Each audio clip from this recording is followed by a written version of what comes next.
Hello नमस्कार दोस्तों। आज की इस वीडियो में देखेंगे प्राचीन भारत का ऑल इतिहास देखेंगे ऑल। ठीक है फ्रेंड, जिसमें 40 मोस्ट इंपॉर्टेंट क्वेश्चन रहेगा फ्रेंड। चलिए टाइम वेस्ट किए बिना देखते हैं। यह सारे क्वेश्चन ऑल कॉम्पिटिटिव एग्जाम के लिए वेरी महत्वपूर्ण है फ्रेंड।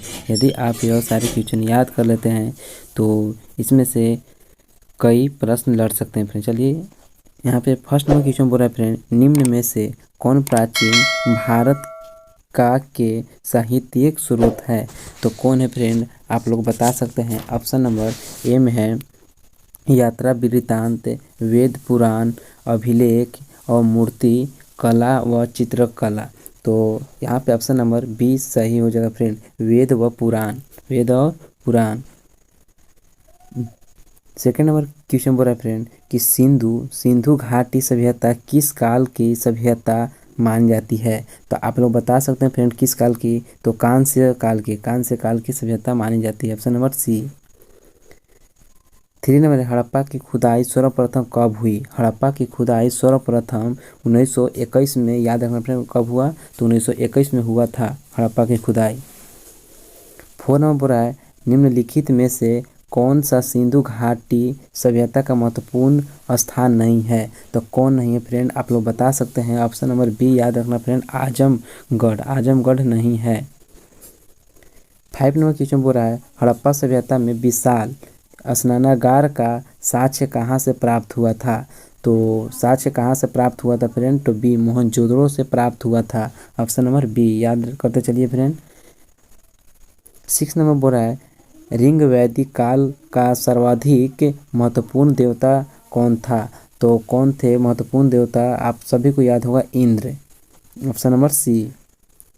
सेवन नंबर क्वेश्चन बोल रहा है गायत्री मंत्र का उल्लेख किस वेद में है? तो गायत्री मंत्र का उल्लेख किस वेद में है? तो ऑप्शन नंबर सी ऋग वेद में है, ऑप्शन नंबर सी हो जाएगा बिल्कुल राइट आंसर। 8 नंबर है निम्न में कौन सा युग्म सुमेलित नहीं है? तो कौन सा युग्म सुमेलित नहीं है फ्रेंड, तो ऑप्शन नंबर ई कौन हो जाएगा, तो ऑप्शन नंबर डी हो जाएगा, जिसको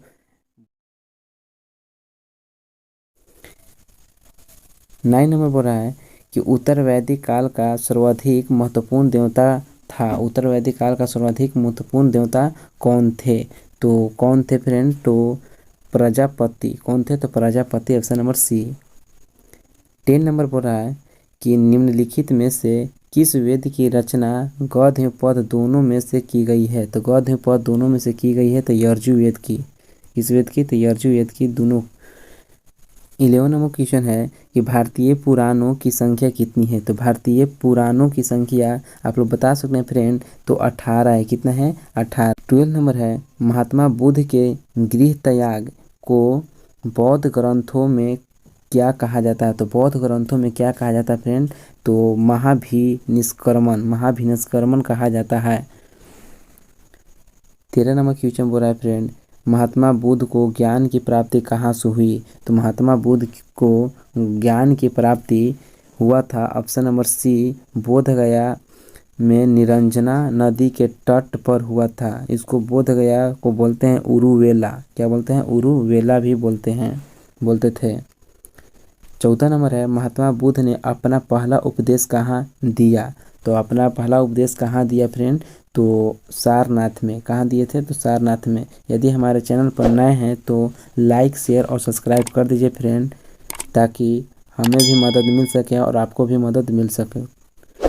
15 नंबर है प्रथम बौद्ध संगीत का आयोजन कहाँ किया गया? तो प्रथम बौद्ध संगीत का आयोजन राजगीर में किया गया। कहाँ किया गया था, तो राजगीर में। 16 नंबर है चतुर्थ बौद्ध संगीति कुंडलवन में किसके शासनकाल में आयोजित की गई थी? तो किसके शासनकाल में आयोजित की गई थी फ्रेंड, तो कनिष्क के। किसके, तो कनिष्क के। 17 नंबर है कि जैन धर्म के 24वें तथा अंतिम तीर्थकर कौन थे? तो जैन धर्म के 24वें तथा अंतिम तीर्थकर महावीर थे, ऑप्शन नंबर ए। 18 नंबर है जैन धर्म के अंतिम तीर्थकर महावीर ने अपना पहला उपदेश कहाँ दिया था? तो महावीर कहाँ दिया था पहला उपदेश, तो राजगीर में ही दिए थे, ऑप्शन नंबर डी। 19 नंबर बोल रहा है कि जैन धर्म में त्रिरत्न में सम्मिलित सॉरी फ्रेंड में निम्नलिखित में से किसे सम्मिलित किया गया था किया जाता है किसे सम्मिलित किया जाता है फ्रेंड? तो ऑप्शन नंबर डी क्या होगा? ये सभी को, यानी सम्यक दर्शन, सम्यक ज्ञान, सम्यक चित्रण, ऑप्शन नंबर डी हो जाएगा। 20 नंबर क्वेश्चन बोल रहा है हर्यक वंश के किस शासक को कुनिक कहा जाता है? तो किस शासक को कुनिक कहा जाता है? अजातशत्रु को कुनिक कहा जाता है, ऑप्शन नंबर बी। 21 नंबर बोल रहा है पाटलिपुत्र नगर की स्थापना किसने की? तो पाटलिपुत्र नगर की स्थापना उदयन ने की, उदयन ने, option number C. 22 number question बोल रहा है सिकंदर के आक्रमण के समय मगध का शासक कौन था? तो मगध के शासक कौन था? आप सभी को याद होगा कि घनानंद थे। 23 नंबर बोल रहा है सिकंदर एवं पोरस के बीच हुआ 326 ईस्वी पूर्व का युद्ध किस नाम से जाना जाता है? तो किस नाम से जाना जाता है फ्रेंड? तो झेलम युद्ध के नाम से जाना जाता है, याद रखना फ्रेंड, झेलम युद्ध के नाम से जाना जाता है। 24 नंबर है चंद्रगुप्त मौर्य का प्रधानमंत्री कौन था? तो चंद्रगुप्त मौर्य का प्रधानमंत्री चाणक्य थे। कौन थे? तो Chanakya, option number A. 15 number पूरा है सॉरी फ्रेंड 25 नंबर है कि प्रसिद्ध यूनानी राजदूत मेगास्थनीज किसके दरबार में आया था? तो किसके दरबार में आया था फ्रेंड? तो चंद्रगुप्त मौर्य के दरबार में, ऑप्शन नंबर ए हो जाएगा। 26 नंबर इंडिका किसकी रचना है? तो इंडिका याद रखना मेगास्थनीज की रचना है। किसका है? तो मेगास्थनीज की। 27 नंबर बोला है मौर्य शासक अशोक के ने कलिंग पर कब आक्रमण किया था? तो कलिंग पर आक्रमण 261 ईस्वी पूर्व में किए थे। 28 नंबर है अशोक के किस शिलालेख में उसकी कलिंग विजय का वर्णन था? तो किस में था वर्णन फ्रेंड? तो आप लोग बता सकते हैं कमेंट में भी। ऑप्शन ए में है 9वें, 10वें, 11वें, 13वें। किस में था फ्रेंड? तो 13वें में था, option number D. Option number D बिल्कुल सही जो है फ्रेंड। अशोक के किस शिलालेख में उसकी कलिंग विजय का वर्णन है? तो 13वें में। 29 नंबर बोल रहा है सांची के स्तूप का निर्माण किसने कराया था? तो किसने कराया था? तो अशोक ने कराया था, ऑप्शन नंबर सी। 30 नंबर बोल रहा है कि भारत में सबसे पहले किस वंश के शासकों ने सोने के सिक्के चलाए थे? तो कौन चलाए थे? इंडो ग्रीक के शासकों ने, ऑप्शन नंबर ए। 31 नंबर है गुप्त वंश का संस्थापक कौन था? तो गुप्त वंश का संस्थापक ऑप्शन नंबर सी है श्रीगुप्त थे। कौन थे? तो श्रीगुप्त। 32 नंबर है किस गुप्त शासक को भारत का नेपोलियन कहा जाता है? तो किस गुप्त के शासक को भारत का नेपोलियन कहा जाता है फ्रेंड? तो आप सभी बता सकते हैं, ऑप्शन नंबर क्या होगा? ऑप्शन नंबर बी होगा, समुद्रगुप्त को। किसको? तो समुद्रगुप्त को। 33 नंबर है चीनी यात्री फाहियान किसके शासनकाल में भारत आया था? तो किसके शासनकाल में भारत आया था? तो चंद्रगुप्त द्वितीय के शासनकाल में भारत आए थे फाहियान।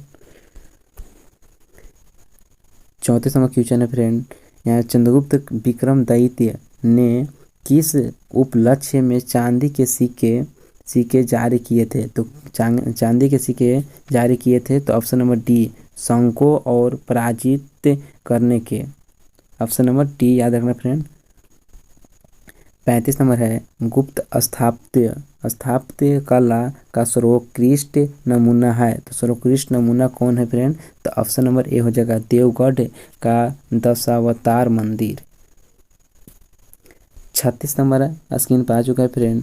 आप लोग बता सकते हैं कि क्वेश्चन बोला 36 नंबर चीनी यात्री हेनसोंग किसके शासनकाल में भारत आया था? तो किसके शासनकाल में? तो हर्षवर्धन के शासनकाल में भारत आए थे।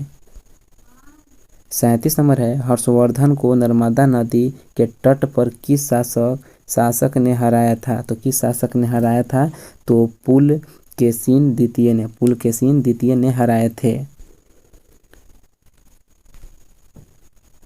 38 नंबर बोल रहा है स्थानीय स्वशासन किसके प्रशासन की विशेषता थी? तो किसके प्रशासन की विशेषता थी? तो चोलों की, ऑप्शन नंबर सी। 39 नंबर है कि नालंदा विश्वविद्यालय की स्थापना किसके शासनकाल में की गई थी। तो नालंदा विश्वविद्यालय किसके शासनकाल में की गई थी फ्रेंड, तो कुमारगुप्त प्रथम के शासनकाल में। 39 नंबर बोला कि नालंदा विश्वविद्यालय की स्थापना किसके शासनकाल में की गई थी, तो कुमारगुप्त प्रथम के शासनकाल में। 40 नंबर है फ्रेंड कि राजतरंगिणी के रचयिता कौन है। तो यह भी क्वेश्चन भी है फ्रेंड, यह हर एक कंपटीशन में पूछित रहता है यहाँ पे। तो राजतरंगिणी के रचयिता कौन है, तो आप लोग बता सकते हैं कि कलहन है। कौन है, तो कलहन। यहाँ पे इस वीडियो के अंदर 40 क्वेश्चन करवा दिए फ्रेंड, जो कि यह सारे क्वेश्चन प्राचीन भारत का इतिहास था और सारे question very important friend. Next video में लेकर आएंगे फ्रेंड मध्यकालीन भारत का इतिहास, जो कि वेरी इंपॉर्टेंट रहेगा क्वेश्चन फ्रेंड। चलिए आज के लिए इतना ही। जय हिंद दोस्तों, मिलते हैं अगले वीडियो में।